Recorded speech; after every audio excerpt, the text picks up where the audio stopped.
একসময় পৃথিবীর একক সুপার পাওয়ার বলা হতো আমেরিকাকে। ওয়াশিংটনের এক ইশারায় বদলে যেত যুদ্ধের মানচিত্র, কেঁপে উঠত বিশ্ব অর্থনীতি।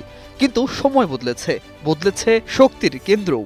এখন সেই সুপার পাওয়ারের মুকুট ধীরে ধীরে আটলান্টিক পেরিয়ে চলে আসছে এশিয়ার দিকে। আর সেই পরিবর্তনের সবচেয়ে বড় প্রতীক হয়ে উঠেছে চীন। একসময় যে দেশ আমেরিকার সামনে নীরব থাকতো, এখন সেই চীনের প্রেসিডেন্ট শি জিনপিং সরাসরি বলে বসেছেন যুক্তরাষ্ট্র একটি পচনশীল দেশ।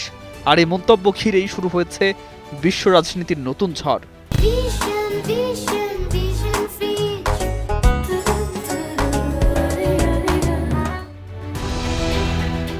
ডোনাল্ড ট্রাম্প অবশ্য দ্রুত পরিস্থিতি সামাল দেওয়ার চেষ্টা করেছেন। তিনি বলেছেন, শি জিনপিং বর্তমান আমেরিকাকে নয় বরং জো বাইডেন আমলের দুর্বল আমেরিকার কথা বলেছেন। কিন্তু প্রশ্ন উঠছে, ট্রাম্পকে কেন এমন ব্যাখ্যা দিতে হলো? কারণ বাস্তবতা হলো, আজকের বিশ্বে আমেরিকার সেই আগের অপ্রতিদ্বন্দ্বী অবস্থান আর নেই। ইউক্রেন যুদ্ধ, মধ্যপ্রাচ্যের সংকট, অভ্যন্তরীণ রাজনৈতিক বিভাজন এবং ঋণের পাহাড়, সব মিলিয়ে আমেরিকার ভিত এখন আগের চেয়ে অনেক বেশি নড়বড়ে। আর সেই দুর্বলতার সুযোগ নিয়েই ধীরে ধীরে নিজের প্রভাব বিস্তার করছে চীন এখন শুধু অর্থনীতিতে নয়, প্রযুক্তি ও সামরিক শক্তিতেও ভয়ঙ্কর গতিতে এগোচ্ছে। কৃত্রিম বুদ্ধিমত্তা থেকে শুরু করে 5G প্রযুক্তি, বৈদ্যুতিক গাড়ি থেকে মহাকাশ গবেষণা, প্রতিটি ক্ষেত্রেই আমেরিকাকে সরাসরি চ্যালেঞ্জ ছুড়ে দিচ্ছে বেইজিং। বিশ্বের বহু দেশ এখন বিনিয়োগ, বাণিজ্য ও অবকাঠামোর জন্য চীনের উপর নির্ভরশীল হয়ে পড়ছে। বেল্ট অ্যান্ড রোড ইনিশিয়েটিভের মাধ্যমে এশিয়া, আফ্রিকা ও ইউরোপে বিশাল প্রভাব তৈরি করেছে চীন।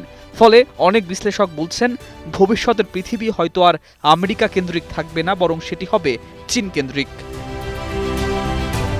বেইজিং এর রাষ্ট্রীয় ভোজন সভায় ট্রাম্প ও শি জিনপিং বাইরে থেকে বন্ধুত্বপূর্ণ বার্তা দিলেও ভেতরে ভেতরে দুই দেশের মধ্যে চলছে আধিপত্যের ঠান্ডা যুদ্ধ। ট্রাম্প শি জিনপিংকে হোয়াইট হাউসে আমন্ত্রণ জানিয়েছেন, প্রশংসাও করেছেন। কিন্তু বাস্তবে দুই দেশই জানে এটি কেবল কূটনৈতিক সৌজন্য নয়, বরং শক্তির খেলা। কারণ চীন এখন এমন এক অবস্থানে পৌঁছেছে যেখানে তারা আর আমেরিকাকে ভয় পায় না, বরং সুযোগ পেলেই বুঝিয়ে দিতে চায় বিশ্বের ক্ষমতার কেন্দ্রও ধীরে ধীরে পূর্ব দিকে সরে যাচ্ছে। সবচেয়ে বড় বিষয় হলো, এই পরিবর্তন এখন শুধু রাজনীতির আলোচনায় সীমাবদ্ধ নেই, সাধারণ মানুষও তা অনুভব করতে শুরু করেছে। একসময় আমেরিকান ড্রিম ছিল বিশ্বের সবচেয়ে বড় স্বপ্ন, এখন সেই জায়গায় ধীরে ধীরে জায়গা করে নিচ্ছে চাইনিজ পাওয়ার। আর তাই শি জিনপিং এর একটি মন্তব্য পুরো বিশ্বে এত আলোড়ন তুলেছে, কারণ এটি শুধু কটাক্ষ নয়, পুরো নতুন বিশ্ব ব্যবস্থার নতুন ইঙ্গিত, যেখানে আমেরিকার একক আধিপত্য কমবে আর চীন নিজেকে প্রতিষ্ঠা করবে আগামী দিনের সবচেয়ে শক্তিশালী শক্তি হিসাবে। News desk, 21 television.